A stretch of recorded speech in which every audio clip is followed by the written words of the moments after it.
Di antara kita remaja cowok, seringkali kita menghabiskan waktu dengan bermain game sampai kita lupa tugas dan tanggung jawab kita. Atau kita remaja cewek, seringkali kita disebut sebagai kaum rebahan karena kita suka sekali rebahan sambil scroll Instagram atau buka TikTok sampai kita lupa mengerjakan tugas sekolah atau tugas yang diberikan orang tua kita. Sampai akhirnya orang tua kita menjadi marah kepada kita dan memberikan kita hukuman dengan menyita handphone kita atau memberikan hukuman yang lainnya.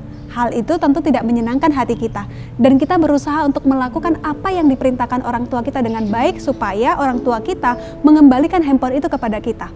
Dan sebagai orang tua, seringkali kita menjadi luluh ketika melihat sikap manis daripada anak kita dan akhirnya kita mengembalikan handphone itu kepadanya dan memberikan nasihat supaya mereka mempergunakan waktu mereka dengan baik.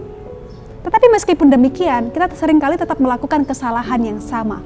Pola yang demikian juga seringkali dilakukan oleh bangsa Israel. Allah udah seringkali memberikan nasihat kepada mereka untuk tidak menyembah Allah lain. Tetapi bangsa Israel tetap menyembah Allah lain ketika keadaan mereka begitu baik. Sampai akhirnya Allah mengizinkan bangsa lain untuk menindas mereka. Baru mereka berseru kepada Tuhan, beribadah kepada Tuhan dan meninggalkan berhala-berhala mereka. Hal itu dapat kita lihat di dalam Hakim-Hakim 10 ayat yang ke-16.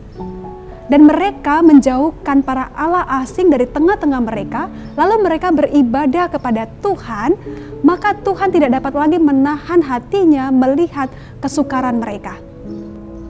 Ketika bangsa Israel menyembah Allah asing, Allah memberikan hukuman kepada mereka. Dan ketika mereka kembali berseru kepada Tuhan, beribadah kepada Tuhan, Allah tidak dapat menahan hatinya untuk tidak menolong mereka. Begitu juga dengan setiap kita. Ketika kita melakukan kesalahan dan ketika ada berhala di dalam diri kita, Allah memberikan hukuman kepada setiap kita. Tetapi ketika kita kembali berseru kepada Tuhan, taat kepada Dia, dan meninggalkan segala berhala-berhala kita, percayalah bahwa Allah tidak dapat menahan hatinya untuk tidak menolong kita. Maka jangan cepat-cepat menyalahkan Tuhan atas situasi yang kita hadapi saat ini. Coba kita mengoreksi diri kita. Apakah yang terjadi pada diri kita itu karena kesalahan yang kita lakukan? Kalau itu karena kesalahan kita, maka kembalilah kepada Tuhan. Tinggalkanlah segala berhala-berhala kita dan cintailah Dia. Beribadahlah dengan sungguh-sungguh kepada Dia. Dan percayalah bahwa Allah tidak akan dapat menahan hatinya untuk menolong kita.